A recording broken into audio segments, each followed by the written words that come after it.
Hi, Jonathan here. A quick preamble before we start our amazing interview with Tiffany. This episode was actually supposed to be released last week, but due to the loveliness of nonlinear editing and scheduling restrictions, that was not the case. So we reference an article Tiffany wrote. Please make no bearing towards the future tenses in this episode. This article is actually out today. There's no need to wait. So, required reading from yours truly. After listening to this episode, please go grab AOSA's publication of the Orff Echo, find Tiffany's article, and support her, because it's an amazing article. That said, let's get into this conversation with our phenomenal guest. Welcome to Chaotic Harmony. My name is John. This is Crystal. We talk about the joys and the challenges of teaching music in the elementary school classroom. We share struggles, we brainstorm solutions. And we would love to have you join us. Welcome to another episode of Chaotic Harmony. I am your host for today, Jonathan Seligman, and this is the first episode of Season 4, which is kind of wild. We've been gone for quite a bit, but Chaotic Harmony is on the road once again, and I am today joined by a very special guest. My friend, your friend, everyone's friend. Who are you? I am Tiffany Barry. Nice to meet you, Tiffany. I'm sorry. The internet is saying nice to meet you collectively. But if you don't know Tiffany, she is a fire. She's like a warmth. I remember when I first met you, it was like a fire that's bringing all people together. It was like a positive force. Everyone was just collectively coming. You're a warmth. That's what I guess my best way to say it. Oh, that's sweet. When did we meet? Remind me. It was like I think we met in 2019 at the AOSA National Conference. Right. Yeah. You were running your session on Filipino folk songs. Yeah. Mm-hmm. I had to go to that one. It was my first Orff conference. Were you on the first day or second day? Oh, I can't remember. No I think knows. I was on the second day. Okay. Yeah. It was, but regardless, it was like, I need to go to this one, and I did not regret it whatsoever. Was that your first conference? That was my first conference ever. Yeah, crazy. no. So on Monday, my first session was with Natasha, and then with you, it was just a bunch of this is a lot of wonderful stuff that I'm learning all together. We're gonna get more and more deep into it, but before we start, just for some housekeeping, as you can tell, this is another unique episode. We haven't published content in a while, and when Crystal and I are back in the studio, also known as Crystal's house, we'll break it down and we'll catch you all up. It's been a wild journey since May. But for housekeeping, thank you everyone for your support. We mentioned it earlier, but something weird happened along the way. But if you want to toss a buck our way to keep this train running while we continue as teachers and not unemployed, you can find us at patreon.com/chclassroom, where you can not only contribute but get special merch and also extra stuff. And also, we do offer shirts. If you're not able to toss a buck, that's totally fine. The good news is this is a free program. It's open to all people, as it should be. All right, so let's get back to you, Tiffany. So, as we like to do in our episodes, we start out with what we call the program notes. So, if you don't mind sharing, who are you and why are you here? And where are we also physically? But let's start with who you are. Oh, who am I? I am Tiffany. I am a cisgender Filipino-American woman. My pronouns are she, her, hers. And I am a second generation Filipino. So my parents immigrated here in the 70s, and then I was born in the United States. I actually lived in Michigan, and then moved to California, and was in the East Bay for a few years, and then moved to the South Bay, and lived there for about 30 plus years, and then now I'm in the Sacramento area, and I am a violinist, a vocalist, a music teacher. I have written some stuff, and I present some things, and as mentioned earlier, yes. And what else? And I'm me. Well, unlike a lot of our guests, are you still in the elementary? I am, classroom? yes, Okay, yes. You are. So I taught for 14 years in public school. Okay. I taught, actually it was my first job out of the credential program at San Jose State. I taught at Cambrian School District. I taught general music and band. And then, was given different assignments, teaching like just kindergarten music, and then like also doing choir. And then my last school that I was at Cambrian was a K-8 STEAM school, where I was able to start an orchestra program and then ukulele classes at the middle school, and then still do general music. So I've done general music in the public school for 14 years. I was Orff certified at the start or after my first year, because I really struggled after my first year of teaching general music back in long time ago. And just realized, I like the university didn't prepare me for elementary music teaching. I was prepared for ensemble teaching, but not enough in teaching all children music. Were you aiming for being an elementary music teacher? No, actually, I wanted to be a choir or actually, no, I take that back. I really wanted to be a lounge singer. Oh, okay. So, and my parents were very strict and said, like, I had to be a nurse or I had to major in the pre-approved majors by Filipino parents, and see the program notes for below. and I did it secretively, and they were really upset about it. But they got over it, and I ended up majoring in music and just wanting to sing, and went down the classical route instead. But then when I started performing a little bit, I didn't like the evening rehearsal schedules. And I thought, like, I want to get married and have a family and, I'll go into teaching. And I was trained as a vocalist and string player, so I should be a choir and orchestra director. I want to do middle school and high school. But as I was doing, I would get part-time jobs, and I was subbing, and like, I like teaching young children. Like, this is really fun, and like, I could do this. And ended up getting my first job at Cambrian, which was K-5 general music, but not realizing just the demands on music teachers in the public school system. It's a lot, and it's not what you expected. It's not what I expected, and it was where in music, like, we have a tendency to at least like the way that we learn in the university system, like the students who you end up like teaching in ensembles are the ones that want to be there. Right. And they know they're choosing music. And so there's like an investment already on their part. And you actually see like a small population of the students in that school, like, because, not all of them are taking band or choir or, or orchestra. Whereas in general music, like, you see everybody. You're like a classroom teacher. You see all the kids, whether or not they want to be in music. And that is a different animal. And that was what, after my first year of teaching general music, I was like, there's got to be a better way to like teach this instead of the way that I learned. And that's why I did Orff Schulwerk. Yeah, that's how I got introduced to it. And I was either going to do Kodai or Orff, and I really almost went down the Kodai route because I am a vocalist, and everyone was like, oh yeah, you should do Kodai because you're a singer.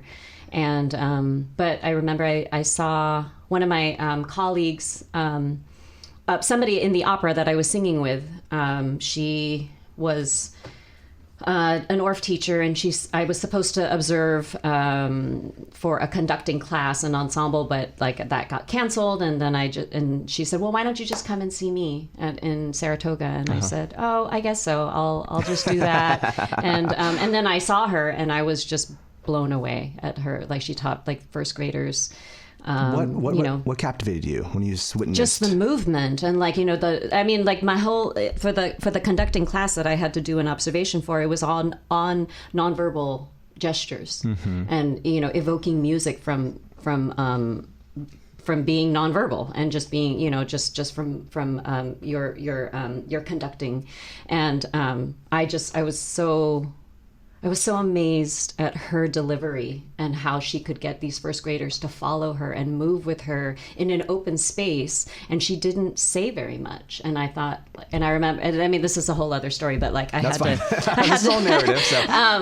I was like, where did you learn how to teach like this? She said, you need to do Orff levels. And so I was like, okay, well, I'm going to do it. Like, this is what I'm going to do. And then I had to write my observation. I wrote my observation for my conducting professor, at the time, and just went on about like nonverbal communication and how this elementary music teacher taught these first graders, and I didn't get credit. Like, when I got back my paper, and he didn't give me credit because Well, I'm generally like a quiet student, and like I was like, why didn't you give me credit for this? And then he said, because you didn't do the assignment, you didn't see a conductor. And I was like, oh, and then I just went like, I don't normally like go off, but I did. I don't remember what I said, but I just said she was conducting. Yeah. She was conducting children. They were making music together. They were with her. They were following her, and she didn't say a word, and they were with her, and that they were still making music. And anyway, as I was like going on and on to him, I could feel my face hot, and I'm sweating, and like, you know, he ended up like writing like, you know, giving me credit like as I was talking. I was like, okay, you defend your case. Thank you. And then I left. Okay. So that was my introduction to like Orff Schulwerk. Huh. Well, I did not know that. Thank you for sharing. No, thank you for sharing that. I mean, we can go in so many different angles. And in a typical interview with our guests, I would just go with the flow. But I wanted to talk to you, not just because you're an awesome educator. Well, first, actually, I get to the earlier point. So you don't just teach elementary music, though, currently? No, I don't. I also am an adjunct lecturer at San Jose State. So I advise the undergraduates in the Bachelor's of Music Ed program. I also currently am the administrative coordinator of the Summer Master's program at San Jose State. And then I also am one of the graduate advisors also in the Summer Master's. I just got hired at Sac State as an adjunct lecturer teaching Music 101, which is for liberal arts majors who need to incorporate music into their general classrooms. So I just started that this semester. And then I just recently got approved to teach Orff Level 1 through AOSA, so I'll get to do that. I'll get to do that. Actually, I'm going to do that at San Jose State. That'll be my first time teaching basic level 1. Perfect. Yeah. So. And I think that's segues pretty well into what the meat of this is. The fact you did a pretty long program that's like more than usual, and that's not a thing of negative element. It just showcases how much awesomeness you have to offer us. But today I wanted to talk with you because you wrote an article for the Orff Echo. The Orff Echo is the publication of AOSA, which you all should check out, BT Dubs. But your article is coming out very soon, and I wanted to jump on it because you sent me a little draft of it, and it's like, hold up, this is really good stuff. I should talk to Tiffany about this. So to our listeners, what is your article about? And what's it called? Because they should be looking for it, because they should. And what's it about in a nutshell? Okay. Well, the article that's coming out in the fall issue of 2022 in the Orff Echo is called AOSA's Teacher Educators of Color. And I basically found, I was looking for TEs of color in AOSA. And I wanted to interview them and just highlight their voices and just show the Orff community like who they are, and so that's the article. You were mentioning how in that article you cite Schaefer in 2021 that there's over 50% of our student population in the U.S. are Black, Brown, Indigenous, and Asian, which feels really low, to be quite frank. But he does say over, so I guess that compensates. Like it's over 50%. But yet 79% of our teachers are white. So that really means like 21% of our teachers are BBIA. Which is rather low. For the Orff world, our teaching educators percentage even lower. You said you only interviewed 9. We have 151 TEs, and you only interviewed 9. Are there only 9 people of color BBIA teacher educators? There are 151 that are active on the teacher educator list right now. Actually, there's a little bit more because I recently got approved to teach basic. So 152. There's also a few more, which probably brings it up to 155-ish. Okay. 2 of them. Myself and then Tom Pierre, I think we are the new TEs of color.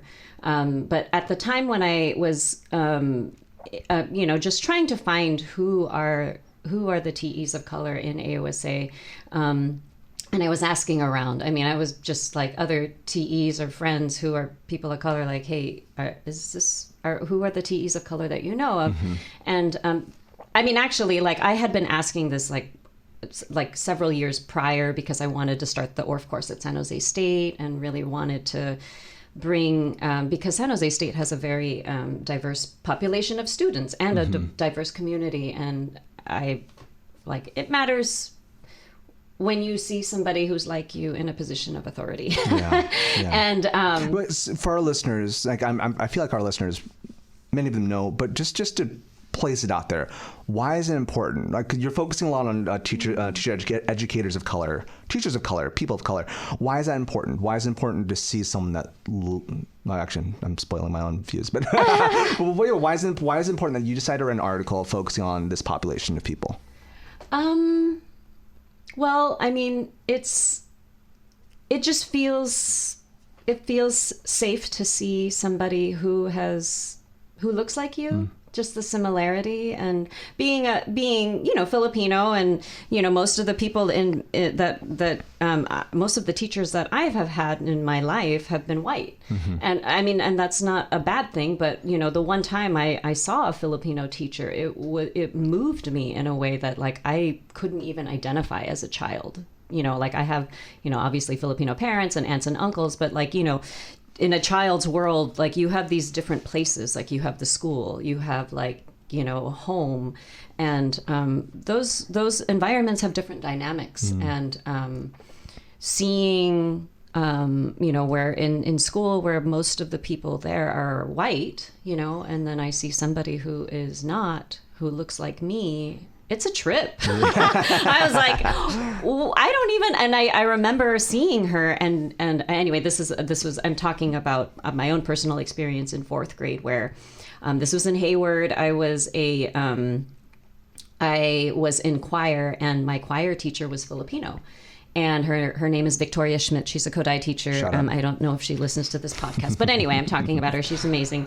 But I remember when I first saw her, I just like could not take my eyes off her. Every time she would walk like to and from the podium, and I just couldn't stop looking at her. Yeah. And I mean, and she was a talented musician and singer and very dynamic. And I mean, I tripped out on her last name too. I was like, her last name's Schmidt. Like, how come it's Schmidt? Like it must be, and I wasn't, I was in fourth grade. Like, okay, maybe she's married to a white guy, and which she was. But I just remember thinking, like, there's something about you, and it dawned on me that, like, she looks like family. Like, she looks like she could be my tita, and that was.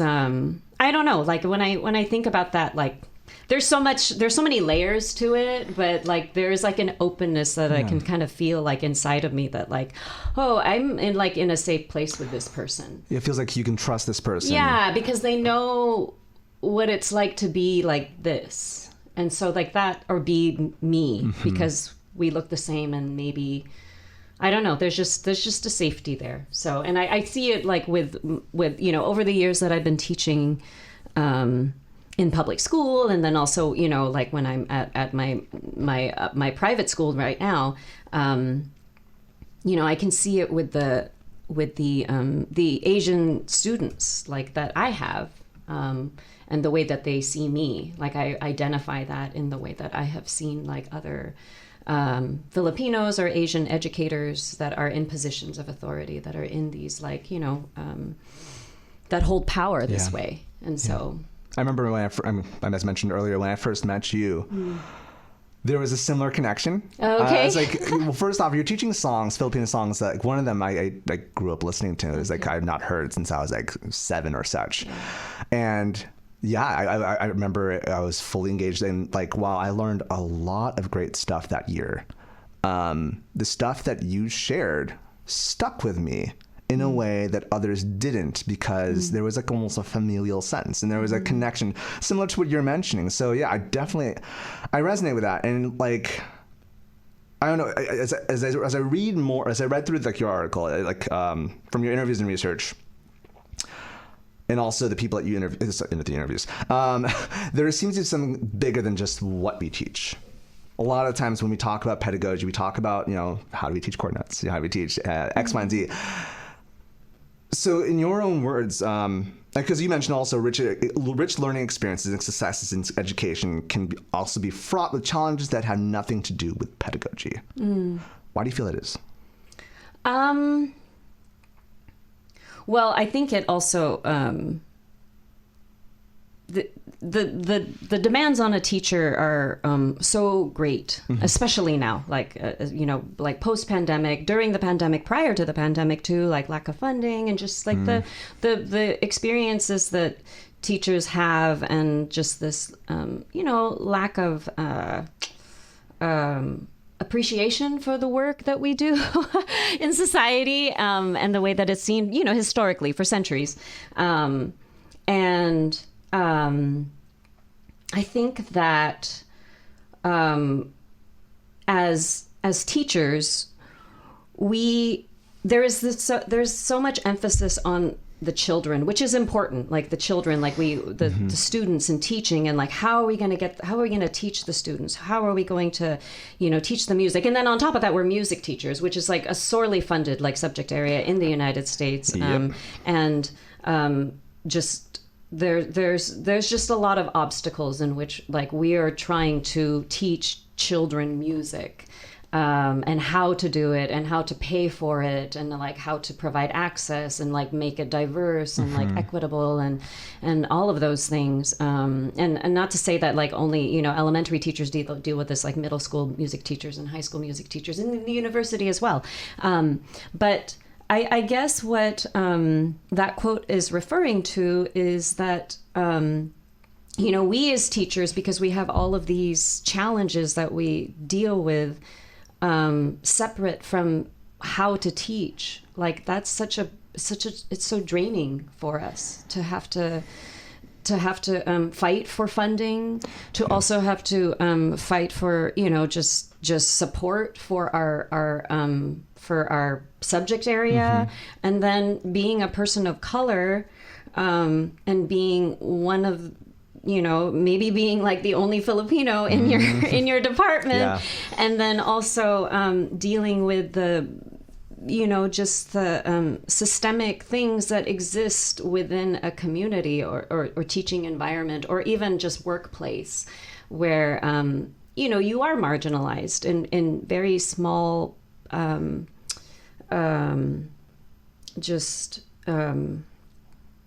just unspoken ways that you are cast aside or pegged as oh,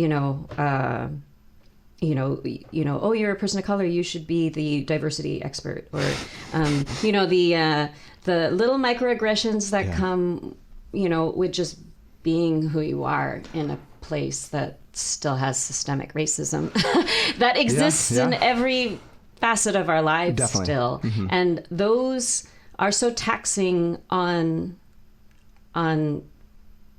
teachers of color, because like we're doing these jobs that like lots of people are doing, white people are doing, just like all teachers, yet we have these challenges that we sometimes don't feel like we are allowed to talk about or even share, because like we're just supposed to, like, this is part of the job, like this is what we do, this is how we survive, this is resilience, this is like we gotta show our grit. And it takes, I think it's when we don't talk about it and we don't it just perpetuates, it keeps going. I like the perspective that you're taking this, because it was not what I thought you were going to go. I mean, that's completely fine. I think there is a huge sore lacking in focusing, at least from an administrative perspective, focusing on the teacher themselves. And the fact that you focused, it's extremely taxing for a teacher to wrestle with being a person, and then also navigating through so many systemic barriers, and then also teaching the content. But also from the student perspective, I would say very similarly as well. Like, they're dealing with similar issues. And if we as educators are dealing with these barriers that are not even just about teaching, how are we supposed to expect our students to absorb the content? Totally. It's a lot for us, and it's a lot for our students. And I think that I just had a thought about this as you were mentioning about the students, but I lost it. Sorry. Students. You were talking about, I had it and then it was gone, but that's okay. It might come back later. Oh, yeah. Put a pin on it. Yeah. Oh yeah. It's, when I read that quote, it definitely spoke to me. Because you were mentioning. Oh, I got it. I'm sorry. I got it. Sorry. Pin removed. Because oh gosh, it makes me think about my younger sister. She had her first baby years ago, and like we have a tendency to like give, like just give ourselves to people. Like we like, I'm a mother. I need to breastfeed my child. I need to put their needs before my own, and that's being a good mother. And her husband was like, babe, what are you doing? Like, you need to eat. And she was like, no, I need to feed the baby. I need to do all these things. And he was like, if you don't take care of you first, you can't take care of anybody. Like, you can't give yourself to other people if you are not filled first. And I remember when she told me that, I was like, oh my God. And I was already a mother of like 2 at the time. And I have 3 kids. And that stuck with me because, like, I think just the way our culture is, sometimes even for women, and then also just, being a teacher, like, it's the kids first. Yeah. Like, we can't give to the students if we are struggling. Definitely. And not filled and being supported, by this institution, by this industry. Like, and I think that is a deeper systemic issue. Oh, yeah. But like, the children do matter, but teachers matter too. And the way that we are, the way that we take care of ourselves, because the institution is not taking care of us. And like, who will do it?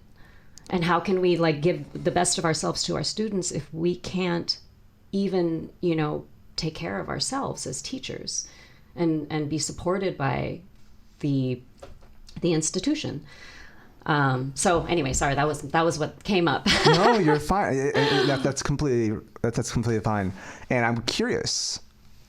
This is not one of the questions I listed. No, you're totally fine.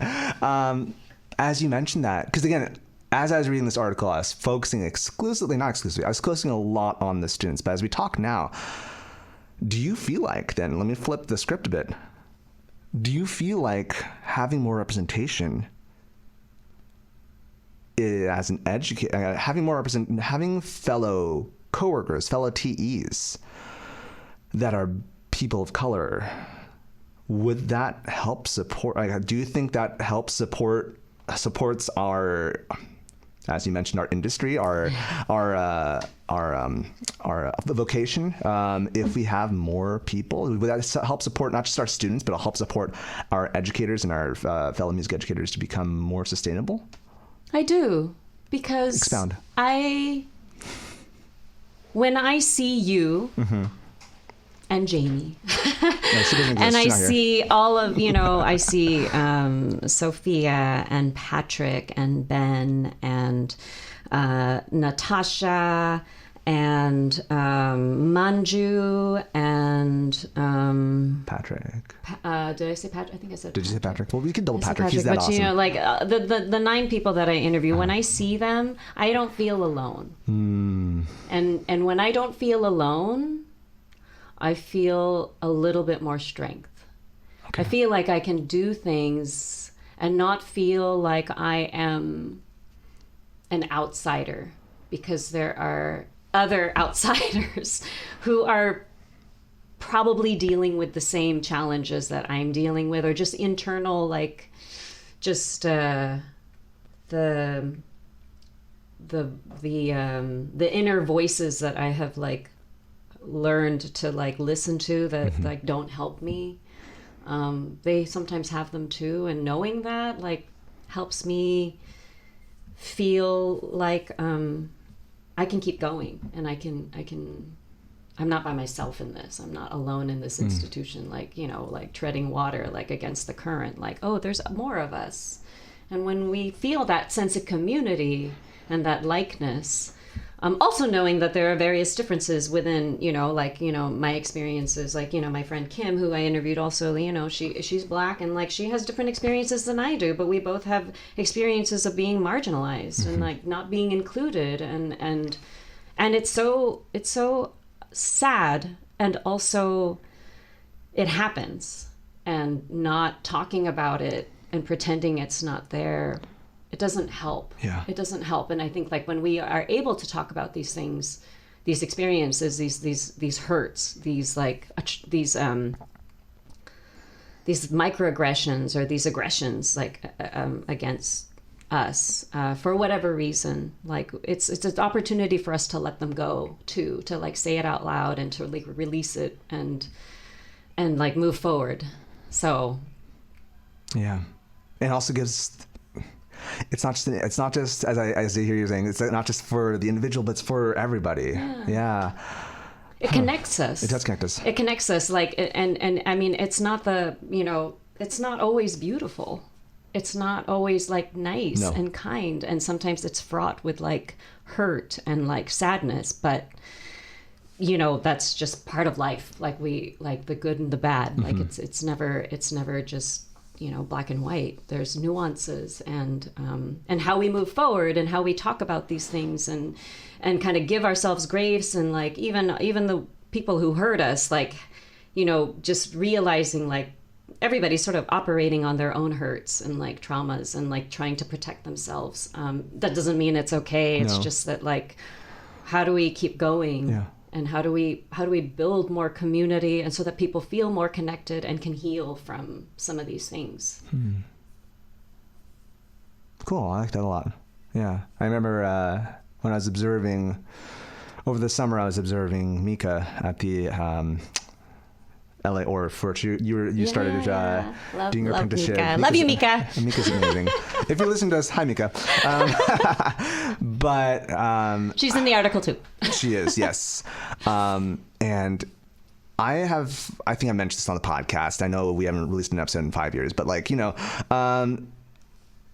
lot of people have been encouraging me to do movement, be a movement TE. Yes. And like Josh Block, I love Josh, I love Dave, I love everyone who's encouraged me, but it really wasn't until Mika and you, and also Patrick, started nudging me.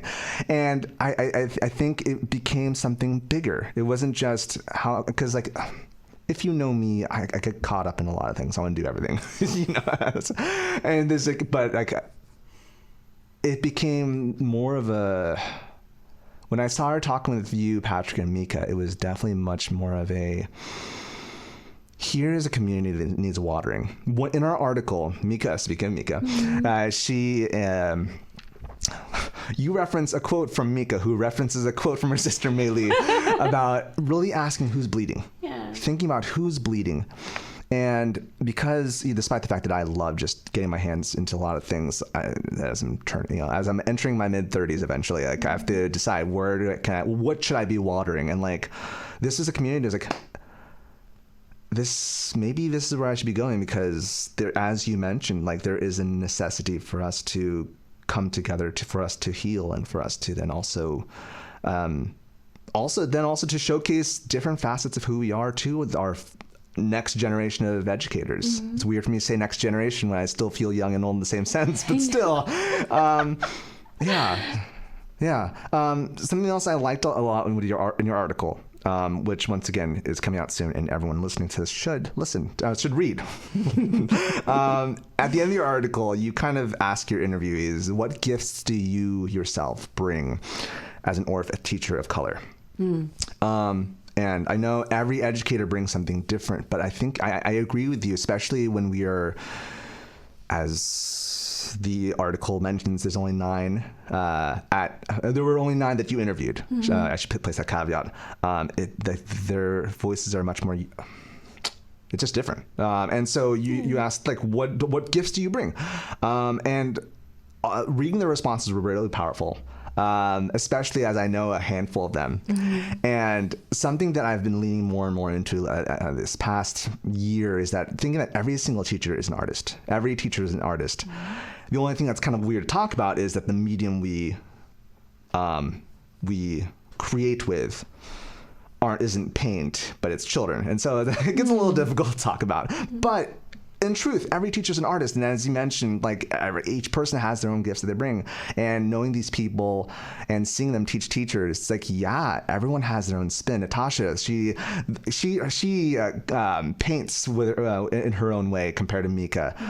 And so I want to flip the question to you. You just got. You yourself, what do you bring to the Schulwerk? What do I bring? I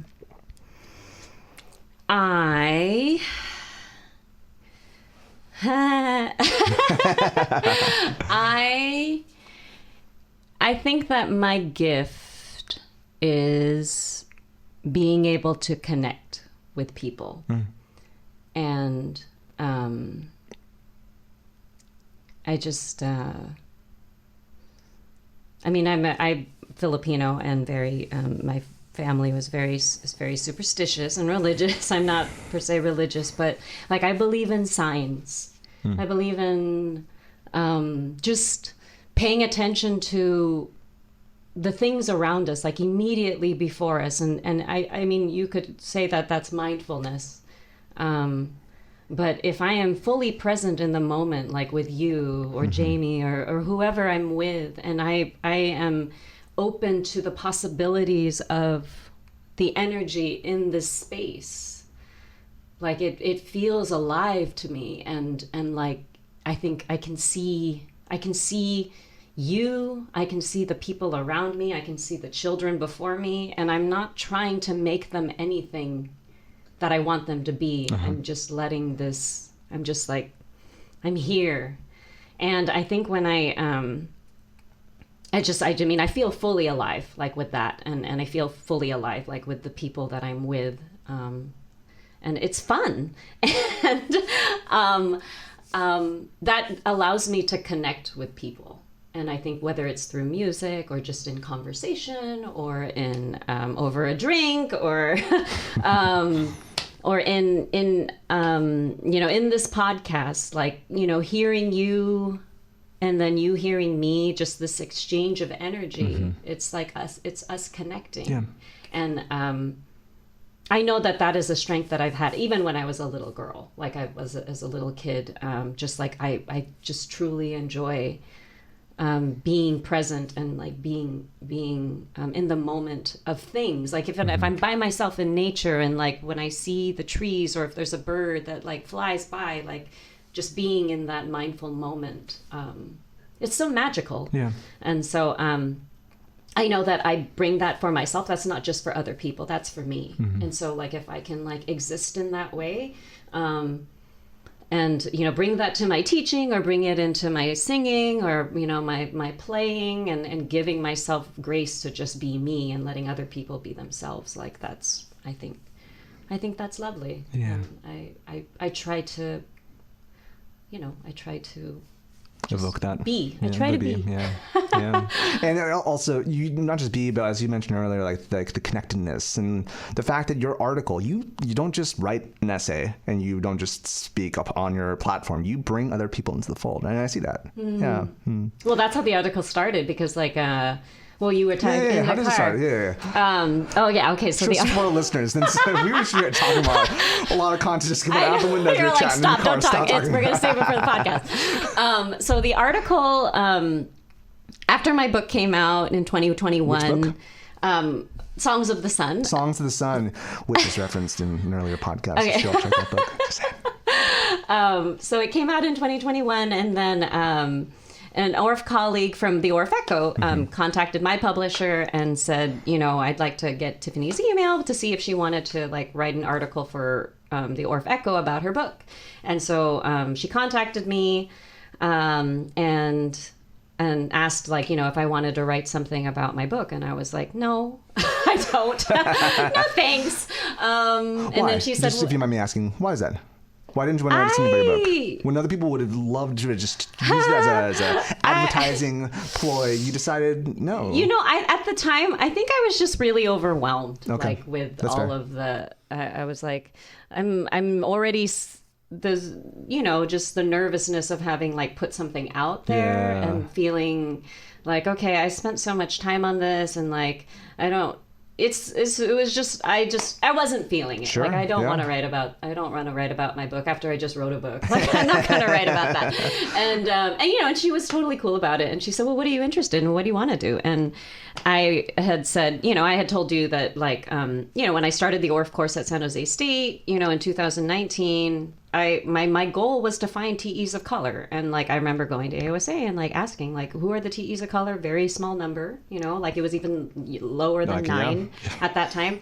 And so that had always been something in the back of my mind, like, what if I find all of the TEs of color and just interview them and then write this article about them and just, highlighting these people who teach so many, TEs in the United States, sometimes, like internationally, and who are they? Yeah. And so I've found them, and, it was, and then I had a set of questions, and then I emailed them all the questions. I mean, this is still during the pandemic. And so I was emailing all of the questions, and I just asked, like, if you are willing to answer these questions, and I will piece it together into an article that is cohesive somehow, just based on the answer. So I didn't know how I was going to write it. I was waiting for their answers. And so they sent all 9 there were 10 people I reached out to. 9 of them responded, and they sent me their answers, and then that's how I wrote the article. It was based on their answers, and like how could I conform, like what kind of answers did they provide that sort of led to the research too, based on the challenges that they'd experienced, and that led to the research as well. So I kind of had some articles and quotes that I was thinking of, but hearing their words and their perspective helped me see more. And then that, like, it sort of expanded, but then it was sort of, it embraced like my goal was to embrace like, who they were, who they are, and like, the things that they bring to this world. And I feel like you definitely captured that. Oh, good. Yeah. Yay. No, as I mentioned earlier, like, I think it helps though. I know it's like over half these people, but like we have. I'm not sure. I haven't done the math yet. But as I know them, their voice, like, oh, yep, that's them. Yeah, that's them. And that's Michael. Yep, and you nailed it. You nailed it. Yeah. That's really cool. And I really, it seems like a big part of this whole article is belongingness. And this conversation, as I mentioned earlier, went a different direction than I thought, and that's completely fine. You started focusing a lot on the teachers, and that's great. We do need more advocacy for teachers, not just students, but teachers. But I think also, as you mentioned, this connectedness that you had with your 4th grade choir teacher, it's also like, I don't like using that word. It flows down. It flows down. So like if you get you being the TDE, you teach other people, and then those people then teach the students, and like it's like paying it forward. Paying it forward, exactly. Yeah. And there is definitely this belongingness that you not only create amongst your students, but also amongst your teacher friends and amongst your teacher community. And 9 is just too small. Like, it's not 9 anymore. I think it's 11. Regardless, like, but it was 9. It was 9, and it's like that's.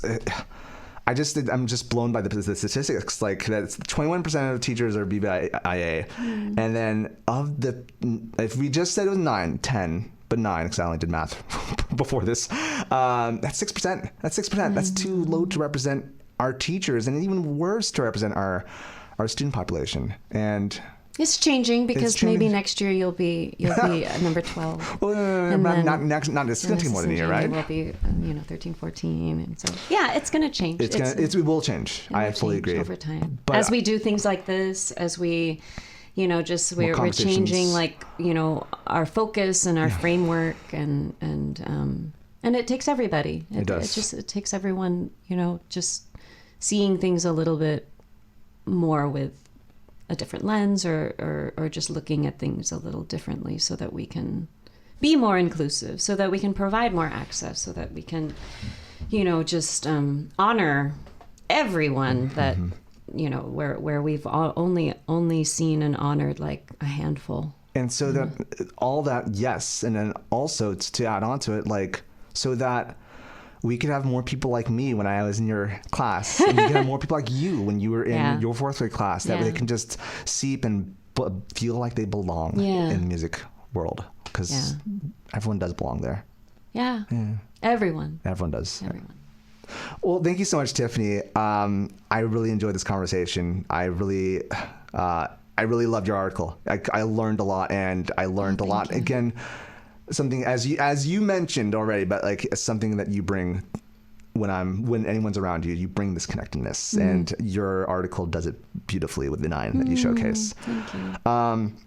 Awesome. So then after the break, then we're gonna take a quick break, but after the break we're gonna do our tradition of Spiccato and also round the week. I want to take a quick break and thank my husband Bryan, who's been working behind the scenes producing these episodes every week on all of the platforms and on time. But you need to know that he is first a financial planner for Mission Trails Financial. Mission Trails Financial is a partner that seeks to guide clients in the journey to financial success. They believe that people need a financial advisor that aims to provide strategies for success. Mission Trails Financial helps people navigate investments, tax planning, and insurance. Imagine working with an advisor who isn't tied to specific brands. Mission Trails Financial has a fiduciary responsibility to act in the best interests of their clients by providing independent, objective advice. Their mission is to help clients accomplish their financial goals. As Joe Vitale once said, a goal should scare you a little and excite you a lot. Do yourself a favor and set up a time to chat with Mission Trails Financial. Visit www.missiontrailsfinancial.com or call 619-419-0238 to schedule a call. You'll be glad you did. We believe that leaning on professionals is how we get ahead. Check out the program notes for more information. Welcome back to our podcast with Tiffany, and also now we have a third person. Hey, Jamie Jun, good to see you, or good for me to see you. And we need to get you on the podcast. Sure, at some point. At some point. Jamie, Glad to be here. Just quickly, who are you, Jamie? Jamie Jun. And why are you here? Rhymes with fun.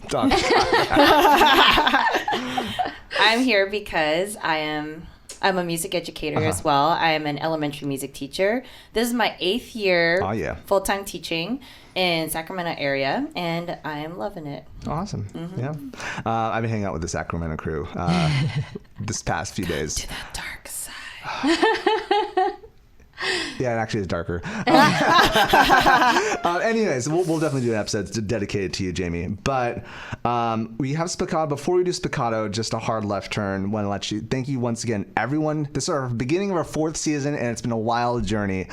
A lot of faces come, go, and also a lot of great people participating, like Tiffany and Jamie. She's kind of here, but this is all because of your support. Thank you so much. What helps the support really is to make sure, if you can, get out your phone, stop the car, like pull the median, just go on your app and just hit that 5-star review. Type a review. If someone stops you, like, why are you doing this? It's because I'm listening to hype. Get out of the car, mate. So yeah, make sure you leave a review. 5 stars is the best way to do it. You can do it on any podcast listening app. And also, while you're at it, even if you don't listen to us on YouTube, go to YouTube. Go like and subscribe. Helps our visibility so we can make this community grow and make us keep on going. That all said, Spiccato. So we were talking to earlier, Tiffany, you were mentioning how conducting in the elementary world is so vastly different. But what would you use in an elementary music classroom with a baton? What would you do? I mean, what would you do in an elementary classroom or an Orff classroom if you want to be more specific? I don't know. And I'm saying other than conduct. Other than conduct. Conjure a spell. Okay. Conjure a spell. There is that. Yeah. For me, my first thing actually is utilizing this, pointing up or down as, I'm blanking on words right now. Melodic singing. So upward angle, having to sing upwards. Higher angle, sing even higher. That's the first thing that comes to mind. Jamie, Tiffany, anything you guys think of? Well, this is the first thought since this past week I've been playing with rhythm sticks with my students. Okay. And before we even play with rhythm sticks, we were just playing around with what other things we could do with them. So I was thinking something similar, except now that it's this baton, which is super thin, we have to be even more delicate with it. Ooh. So it could be the next step after rhythm sticks because they're so thick. But now we have to practice actually being very gentle with more effort with how we play with the baton this time. I like it. Cool. Other than Leviosa, since you were talking about rhythm sticks, and when I do when I introduce the rhythm sticks to the students, we do a lot of dramatic play, and this looks like a big toothpick that you can like if you're like giant like picking your teeth. Oh, someone's gonna do that. Jason's gonna grab it and start picking his teeth. Okay. Also, this could be another good something that came to mind is also using the baton in the conducting method, but more so for expressionism instead of just like for body and expressionism, whatnot. So while I listen to music, like how am I conducting? Am I conducting stiffly? Am I conducting with fluidity? Am I conducting with like a sustain? Is it sudden? Bringing those Laban words in there. Yeah. Oh, another thing is I was just thinking when the way we were holding it, like melodic contour, and it's such a thin stick, and so like finding your, knowing like if, depending on the color of the baton, but like the background and like the students, like following the direction of the baton and how it's moving. Okay, so making like, more dynamic instead of just static. Yeah. Okay. Or like the students have to follow it's like an airplane and it's going down, and they have to like or a roller coaster. Like? Oh yeah, like that. Yeah. Contour. That's what I was looking for. Thank you. Okay. Cool. And like it could be like a rocket, like going up in the sky, like, going straight up. I can imagine a lot. Do kids still throw pencils into the ceiling? Yes. Not in my room. Not in my room. Not in my room, but I know they do. Not in John Sullivan's room. But theoretically, do they? High school, they do it. I still remember my first year, I had the stupid thing of like having tape spots. And also we were like, it was less Orff, actually zero Orff really, but I would have kids write down responses to the music they're listening to. And there was this like huge fetish of kids just stabbing the tape with their pencils. Oh. Yeah. First year. I've never heard of that. You've never heard of it? No. It's on our podcast. Have you done it? Huh? Have you done it? What, stab tape? Yeah, it's kind of satisfying. It is. No, I understand that. No, I totally get it. I totally get it. It is like a little more insight into Tiffany here. It's the puncture. There's a sound and a feeling. Yes, it's somatic. I get it. Yeah. How dare you? I know. It's calling to me to stab it. Yeah, that's just. Well, there you have it. This is why we're elementary teachers. If you have an idea what you do with a baton other than use it for conducting choir or band, let us know. Send us an email at chaoticharmonyclassroom@gmail.com, or we'll get the socials later. Awesome. Next off, round of the week. Round of the week. So, Tiffany, you mentioned about this. You have a song for us. I do. So I recently came back from Austria because I play and sing with a jazz orchestra in Sacramento. It was my second time in Austria, but like on tour with an ensemble. And Fancy. So yeah, we had gone last week. Nope, never. Same here. Oh, okay, it's amazing. And yeah, if you ever go to Vienna, like you don't need to buy. You just need to be in Vienna. It's like going to.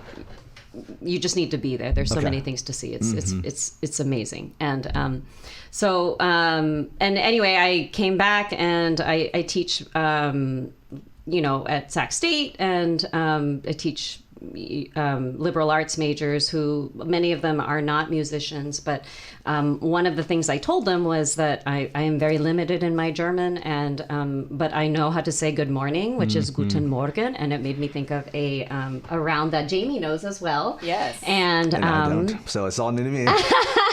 So do I just sing it? Can you sing it for us? Okay. Do you both want to sing it? No. Oh, yeah. It might be better with one person first. Oh, and then you want to just come in. Oh, I'll sing it first by myself, and then you can sing it in the round? Or... Yeah. Let's do that. Okay, so I'll just observe. Unison and then two-part. Yeah? Okay, First. sounds good. Okay. Guten Morgen, guten Morgen, good morning, buenos dias,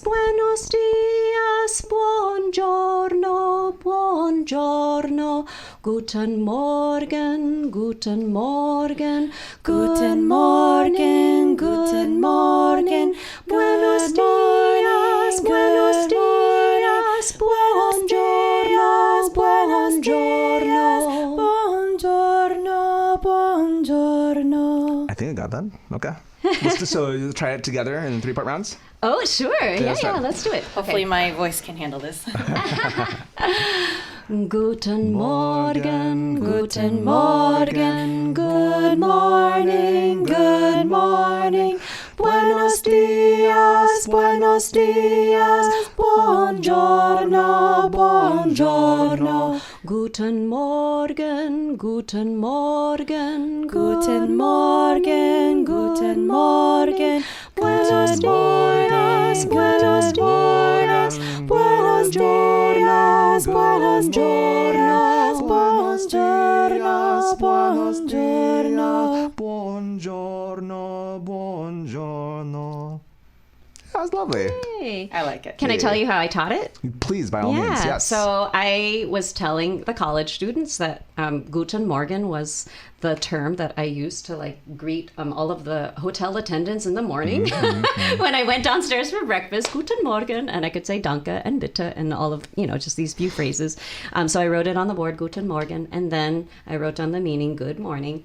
And then I asked the students, like, what are other ways to say good morning? And then they mentioned like, Buenos dias. They mentioned like, just other languages and, in Japanese and like Filipino and then I just circled, the words, the ones that like, oh, okay, well, let's do Guten Morgen and good morning and Buenos dias and then Buongiorno. And That's cool. Then we added movement to each phrase and then said them in order, in the order that I pre-selected, and then started singing it. And a lot of them don't want to sing, but like we just started singing because they were already doing it in their body and they were already doing it in this order, and that's how I was able to like get them to sing, because even getting adults to sing that don't want to sing is challenging. It's challenging. But they did, and it was lovely. And they, the more people sing, even if they've never sung before, they get better every time. Yeah. So yeah.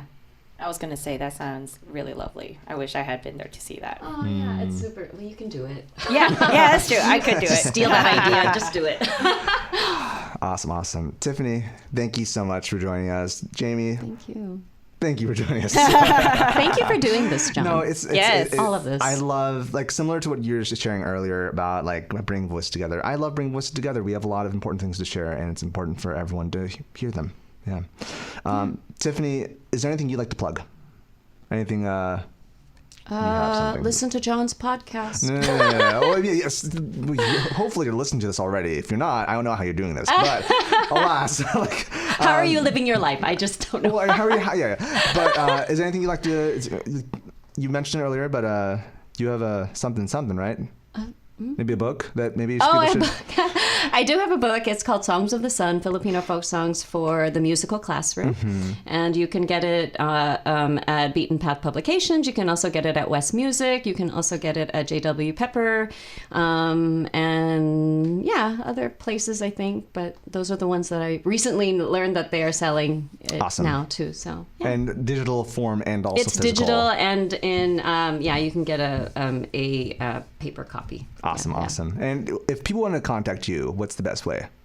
You can find me on social media, on Facebook or Instagram, or email. I'm at San Jose State and Sac State. You can find my email addresses there. Awesome. And so, Cool. Awesome. And Jamie, I know we barely had you join us, but since we will be having you eventually, and everyone heard your lovely voice, where can people find you if you so choose?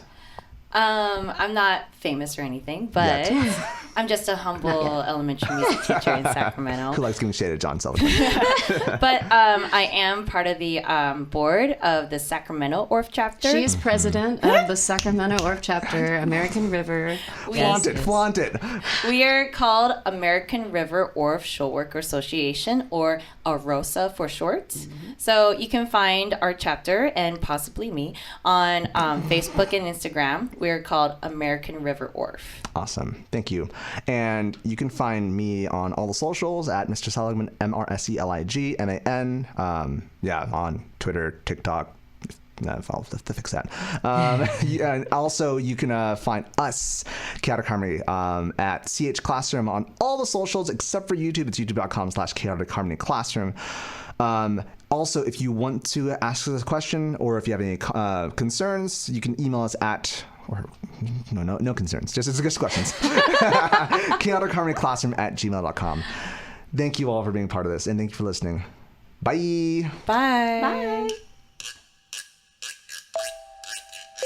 The Chaotic Harmony podcast is a joint project between Crystal Pridmore and Jonathan Seligman. You can find us online at chaoticharmonyclassroom.com. You can email us at chaoticharmonyclassroom@gmail.com and let us know what you think. Give us feedback about what you would like to hear in future episodes. We're on all the socials. Find us on facebook.com/chaoticharmonyclassroom.